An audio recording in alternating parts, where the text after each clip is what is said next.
Hey there, Anna. Okay,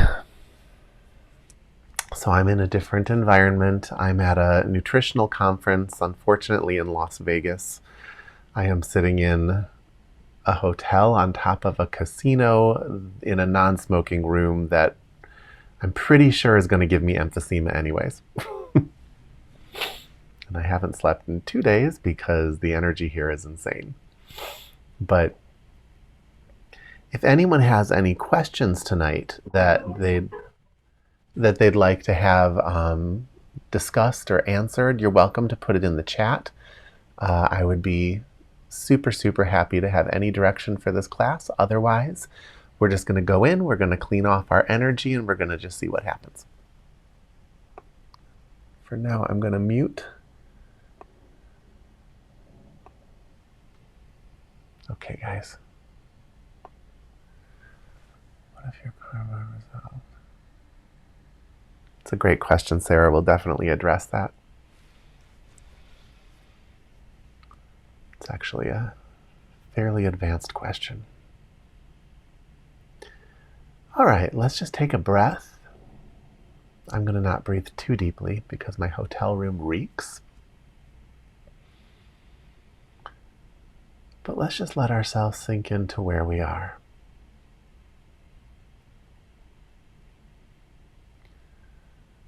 Let your eyes just take in the entire room at once.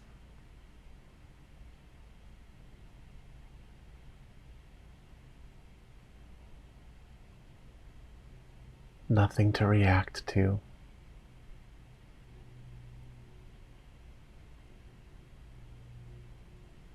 Nothing to respond to.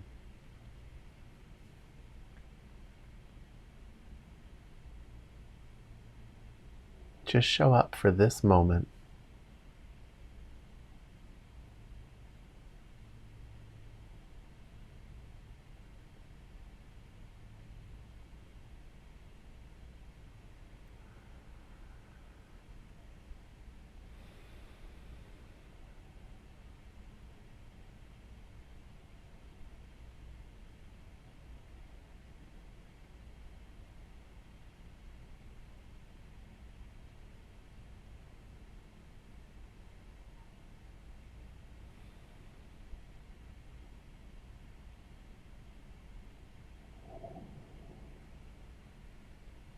Just give it all a chance to stop.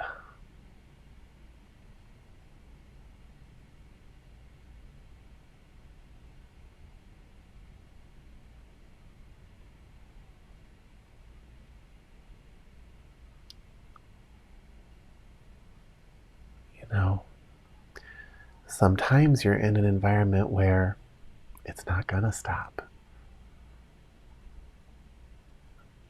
But even when you're in those moments where you are surrounded in noise and waves, in the busiest parts of your workday, just like you can find that nothing space between the breaths, there is a nothing space between the sounds.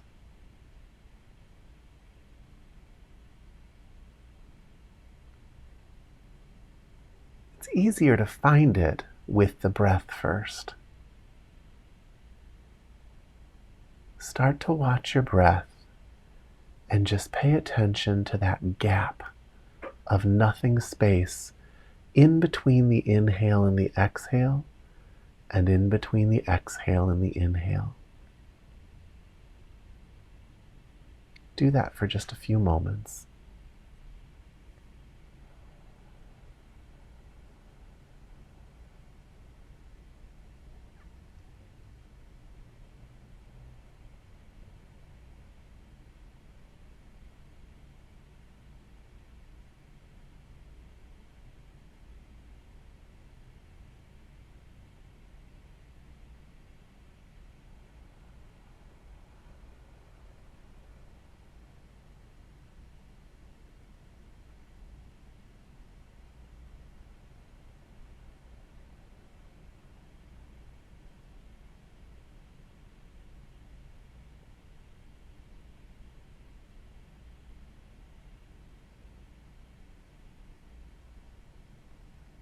And if you can't find the gap,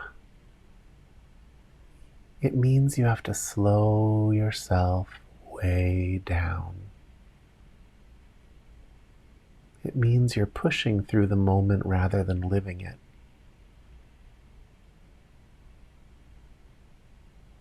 Sometimes life just does that to you and you fall for it, you know. It just builds up around you and then you've got this kind of force pulling on you.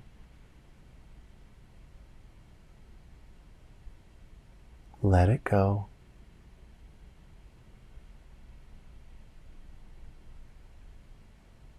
Slow it down.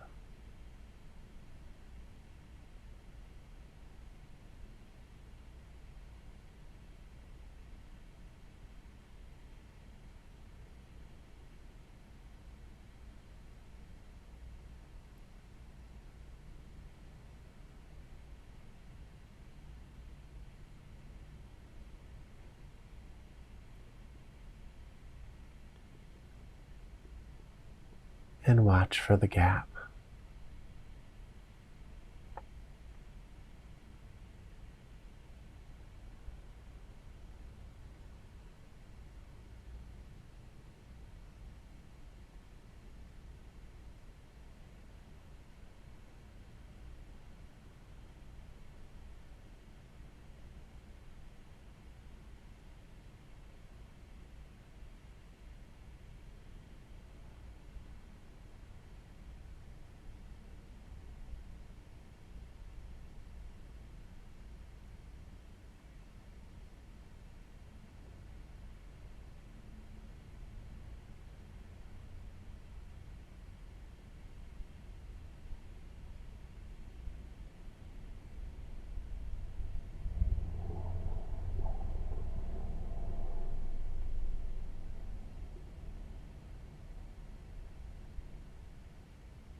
Okay, it's a little better.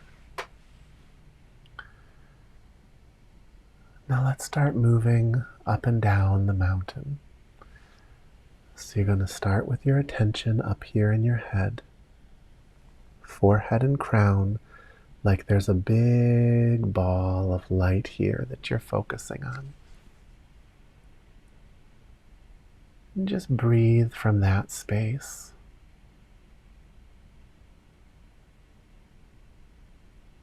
This brings you above all the noise.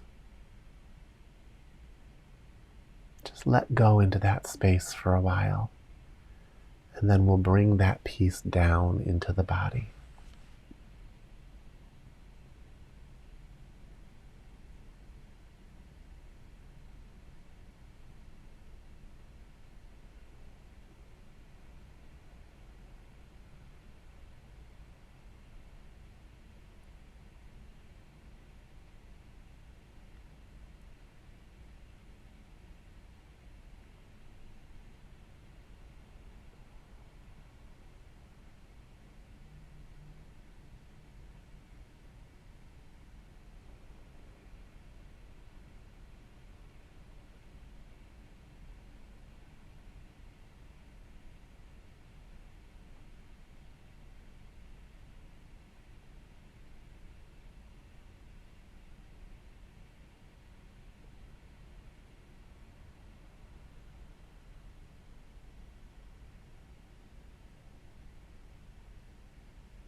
Really give yourself to that upper center.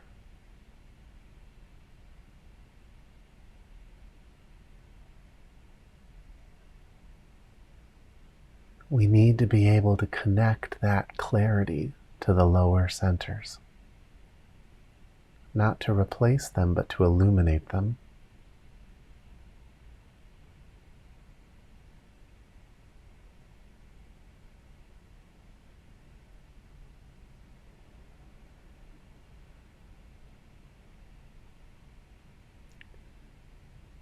So release to the higher center.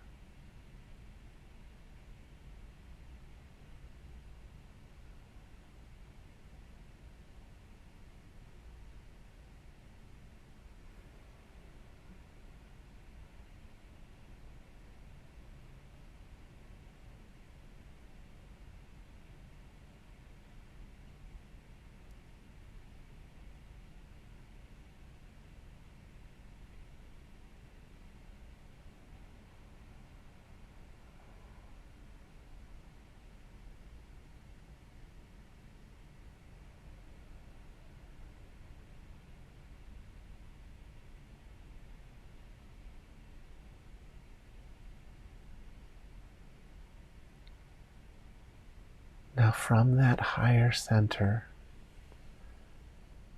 let that clarity drop down into the heart. And give your attention to that clarity in your heart. Again, just like there's a ball of light there that you are giving your attention to. And just letting the area of the heart interact with that light, open up to it.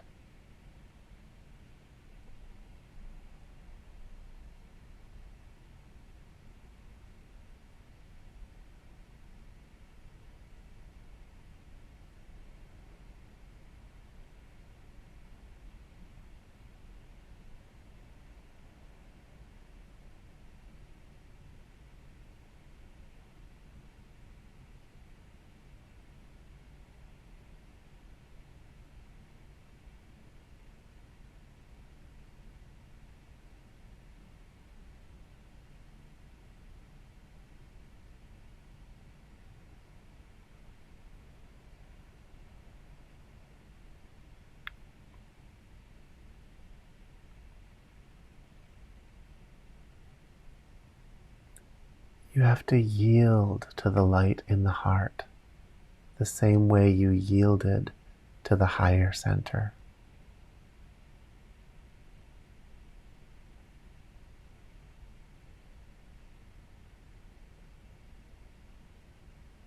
If you do that, it'll grow. Not through your willpower, but just through your attention.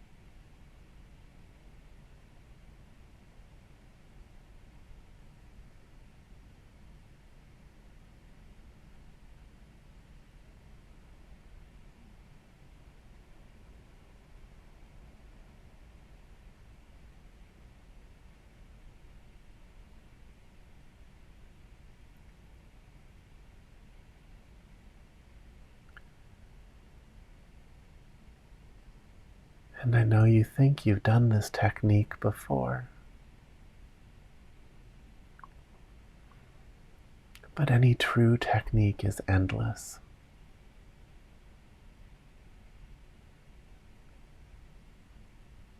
If you tell yourself you already know it, you won't go any deeper. If you treat it every time like it's the first time, then every time you'll experience something new.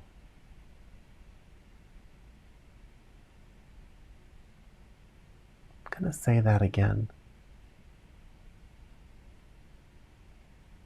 If you treat anything in life like you already know it,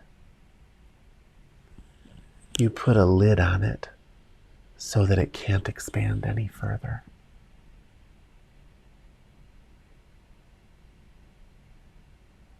Anything you do in full attention is a spiritual technique. Anything. And any spiritual technique is endless. There's no such thing as a beginner technique or an advanced technique. Anyone who says there is selling you something.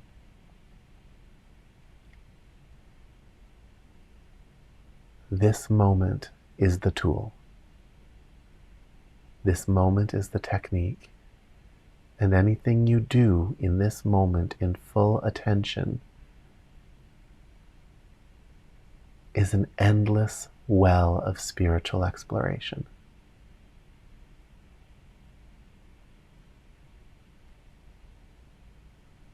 So whatever you do, especially if you're doing it for spiritual purposes, but even when you're not, do it with the intention and the attention of somebody who is doing it for the first time.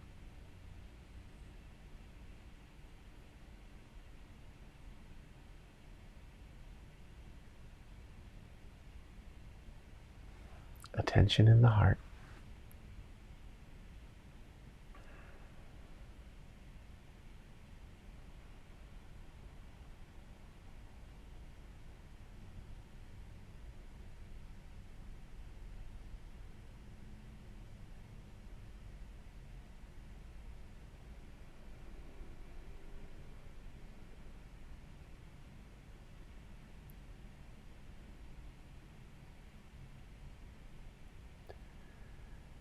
But in that newness, you also have to rest. It's a relaxed focus that gives you the biggest reward. Why? Because what that lack of relaxation is just a part of you pulling against what you're trying to do.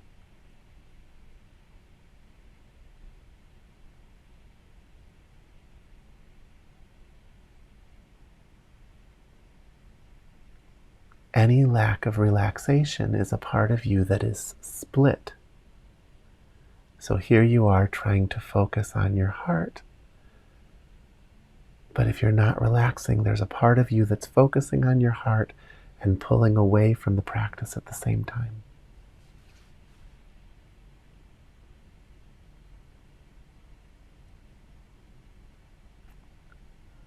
So if you make yourself let go, make yourself relax,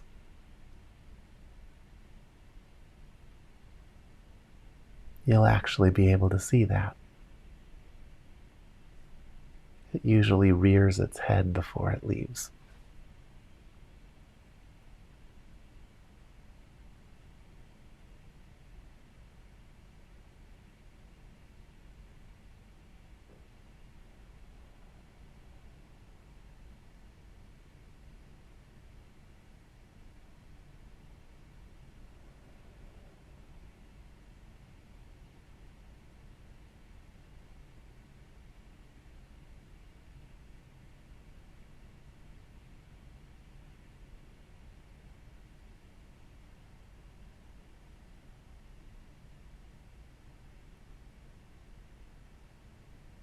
Now just connect with the top of the head again.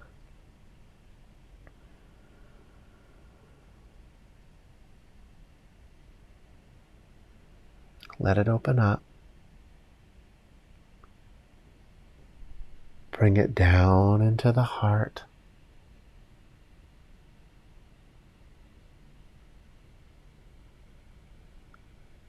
And carry it down into the lower center. The center of that is just below the navel and in a few inches. But let that ball of light encompass the perineum and the navel as well. This is your lower center. It encompasses many centers. And feel the groundedness of this center.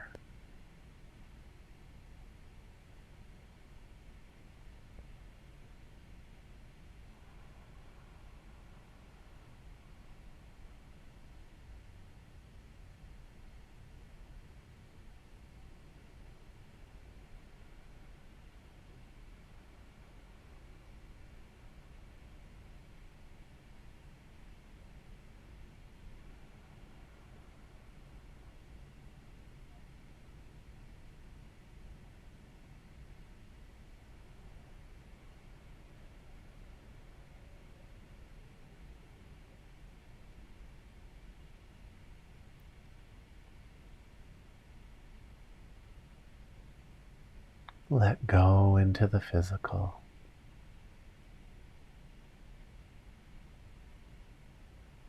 Inhabit the physical.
The still patience of the earth.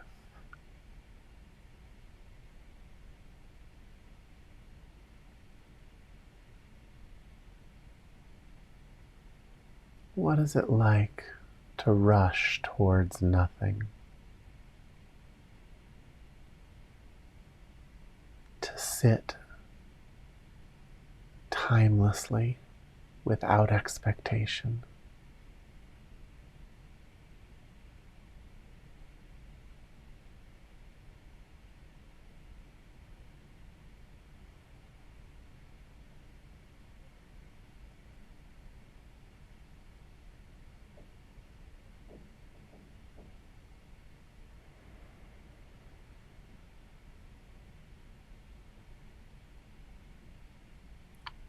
Nowhere to go.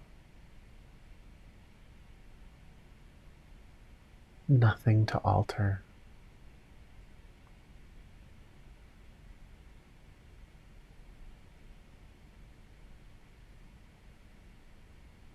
Just purely here. Landed.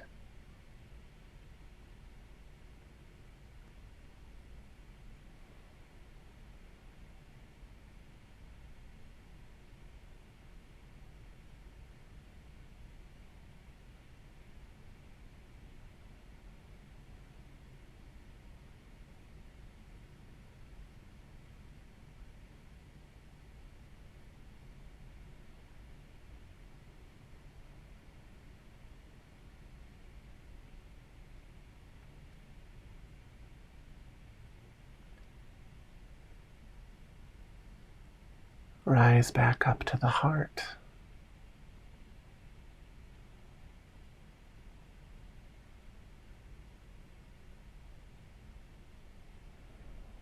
And let go of the dense lower center and be in the heart.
Back up to the head.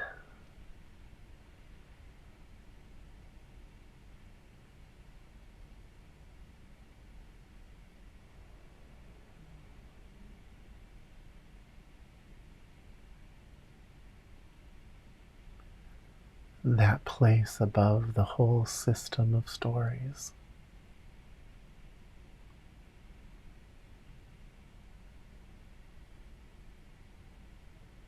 That place where you can always breathe.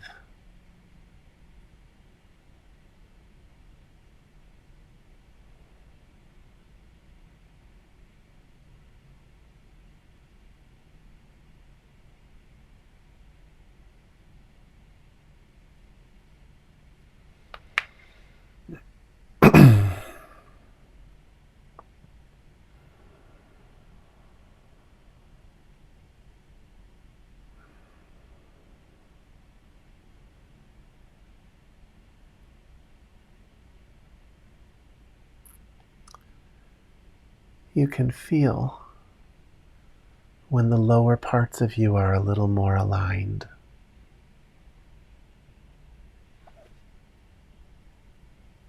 How the upper can charge even more.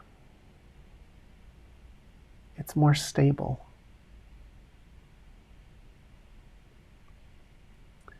This technique of moving up and down the mountain, it provides coherence.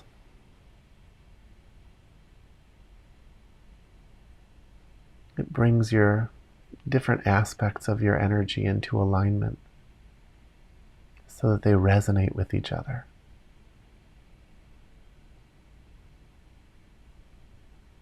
I don't know anything that does it faster, even though it always eats up about 30 minutes of a class.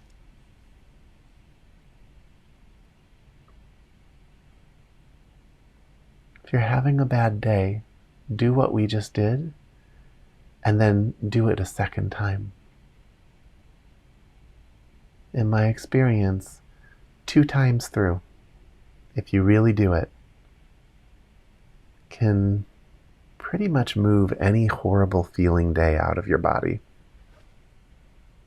Provide you with the necessary buffers to face whatever you need to face.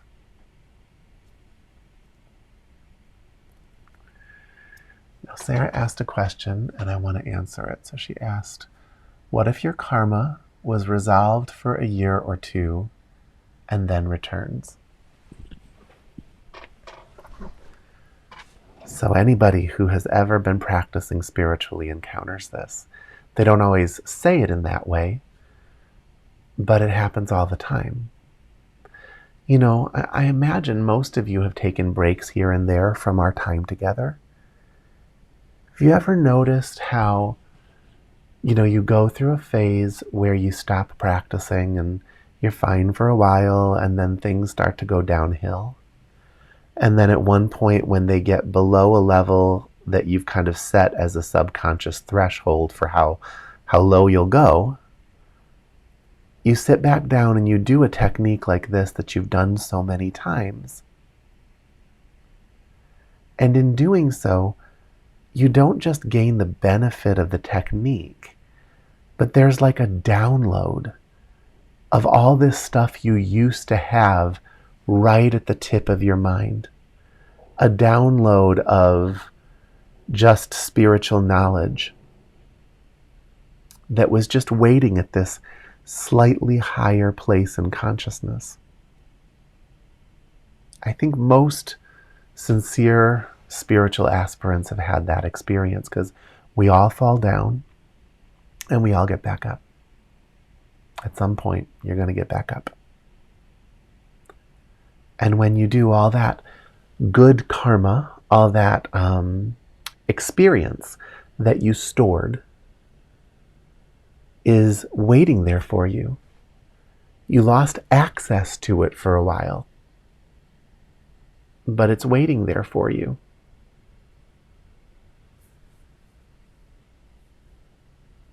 So if you lose it, all you have to do is go back to what worked. And that's not so much about rearranging your life most of the time, it's about rearranging you. It's about what you put first, second, third. You know, if you put your spiritual practice first, the rest kind of takes care of itself. Not always in the time frame that you would choose, but if you put your spiritual practice first, you'll find that you are always right on your path. Doesn't mean you won't be challenged. You're here to be challenged. You're here to have your head pushed under the water, which is the same thing, right? That's your karma coming back in a way. But it's not always a punishment.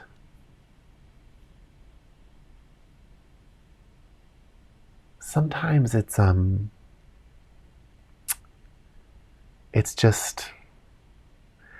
described as a challenge of the gods. It's basically your divine self is challenging you to strengthen. When your head's under the water, it's really hard to practice spiritually. It's a hard sell, especially if you don't have a class like this to come to. But even if you do, a part of you doesn't want to come.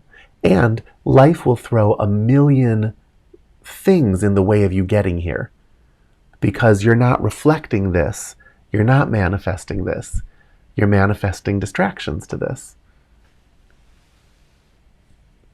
You know, but most of you have been around the block enough times to know that at some point you just have to rip off the Band-Aid and go back to what you know works. You know, and people always come back, you know, either weeks later or years later. But we all come back to what works eventually. The mechanism of reverting to old karma is really just very simple, you know. You've got this intricate system of stories, this web of identity built around your name. As you evolve, either through spirituality or through loss or through challenges of life, you start to free yourself from some of those stories. In the beginning, there are a million little spots that we call triggers, that if that gets touched, that whole string of stories gets enlivened, and you're suddenly back in it again. Anyone who's ever tried to make a change has experienced that. Anyone who's ever tried to get motivated to exercise has experienced the triggers that make it so that there's just not a chance in hell you're going to do that today. You know, and that happens for everything in life. You lived the day you lived today because that's what was triggered in you to do. The more conscious you are, though, you can make choices to work with those triggers. And the more you practice spiritually, the more you start doing that, and you start finding yourself in higher places. And life responds differently to you. It hands you better opportunities if that's what you're here to do. Sometimes your path is to suffer for a while. You know, you came here with some stuff already set in motion, and you need to be able to go through it wholeheartedly. But in general, the road out of that is always the same. It's to return to your practice. But on a bigger scale, it's to show up for your suffering. You know, those parents that say you can't have your cake until you've eaten your spinach. You have to eat your spinach. And I don't just mean scarf it down. I mean you have to taste it, experience it, savor it, get to a place where you don't have to hate it. Get to a place where you can eat it and still stay wide open. An acceptance that this is part of your life right now. That it won't always be. But that your openness does not need to be conditional upon whether or not it's present. Your openness doesn't even need to be conditional upon whether or not you are mentally clear. If your head's under the water, you're probably not feeling too clear. You probably feel blurry, confused, maybe anxious. You can stay open in all of those states. How? Have the full experience. Here I am, feeling anxious. I surrender to this feeling. Show me what you got.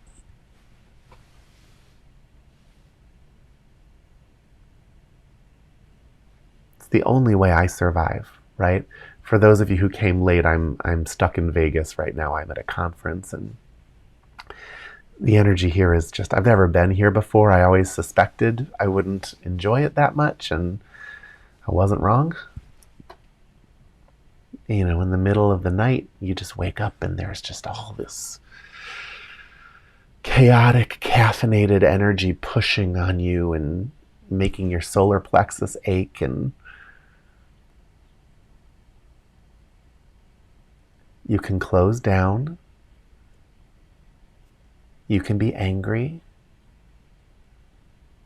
or you can just be exactly what you are in this moment. Here I am, lying in bed in the middle of the night with my solar plexus screaming.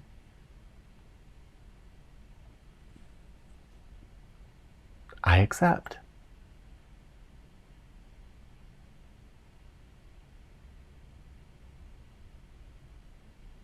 I accept. Can you feel how powerful those two words are?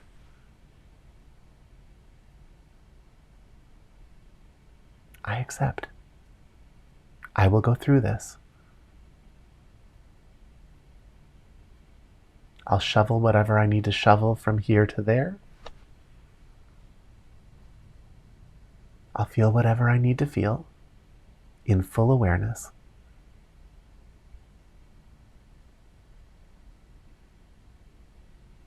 Until it's ready to go.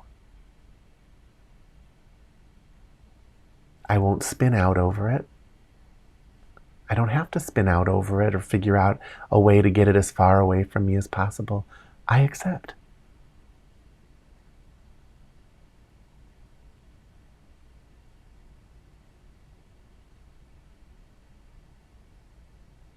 Those two words take care of everything.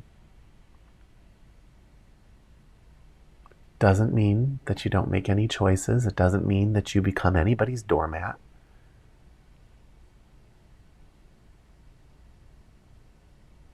But you can't get a bad situation out of your life by resisting it. Because whatever you resist, you still have a hand on. You can't get free of it if you're resisting it. I accept. And as the clouds start to part a little bit, I accept.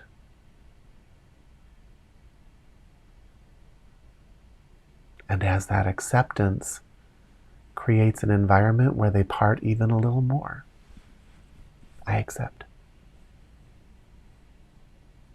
Thank you, I accept. Yes, I'm willing.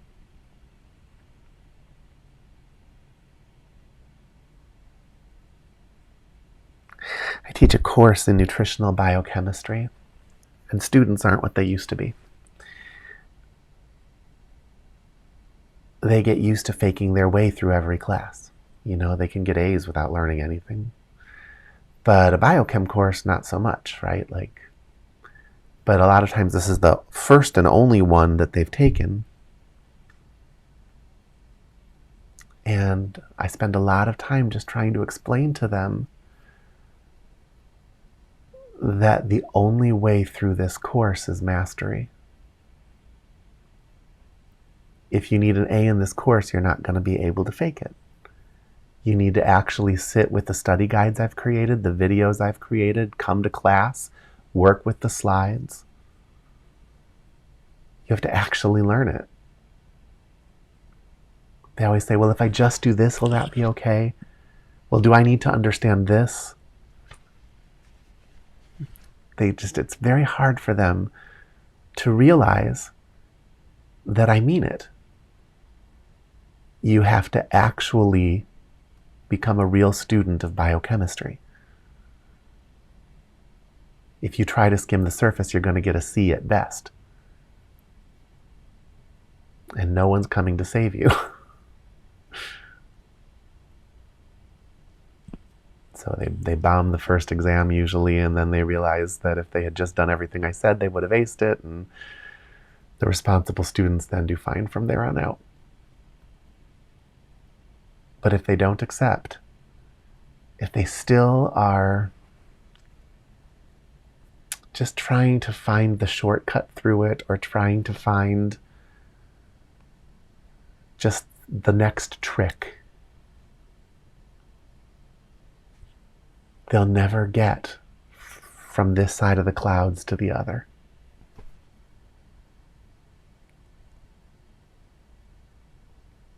The only way through it is through it. In full attention. Otherwise, you'll have the same things happening to you over and over and over again.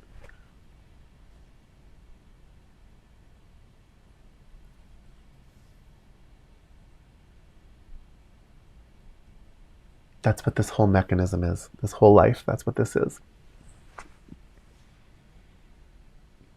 If you miss that teaching, you've missed the whole point of being alive in this plane of existence.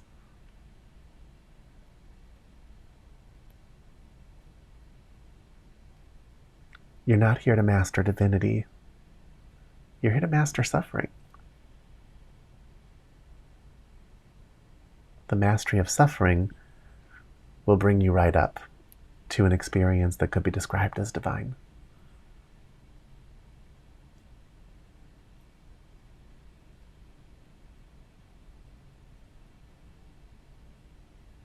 You know, I know a number of you guys are devout Christians, a few of you.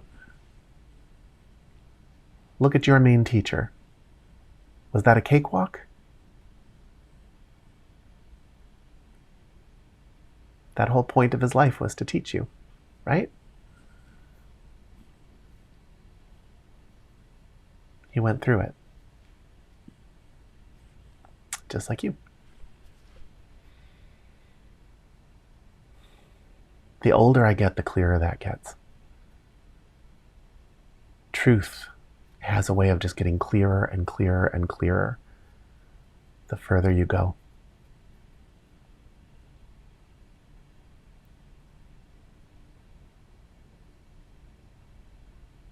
once you're really on your path, once you are someone who is going to practice, you know, you know what works and you're gonna really give yourself to it. From that moment forward, the suffering of life becomes your best friend. That becomes the real teacher. People like me, we're just here to light the flame if you fall back asleep.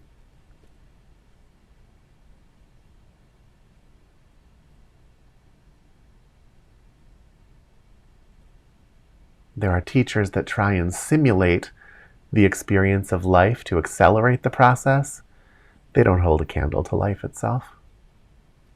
What life has put me through has been a much, much better teacher than any of the things that led me to my initial awakening.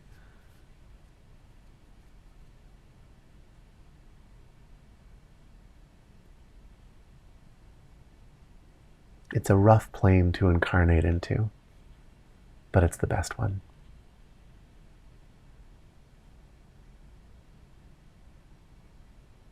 It's where all the growth happens.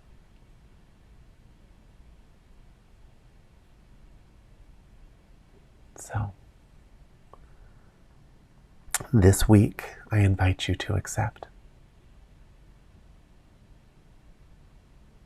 I invite you to stare your suffering in the face and with an open heart, an open arms, in complete sincerity say, I accept. And step into the full experience of it.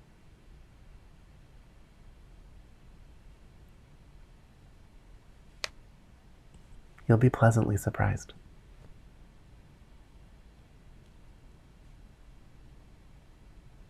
Are there any questions about that?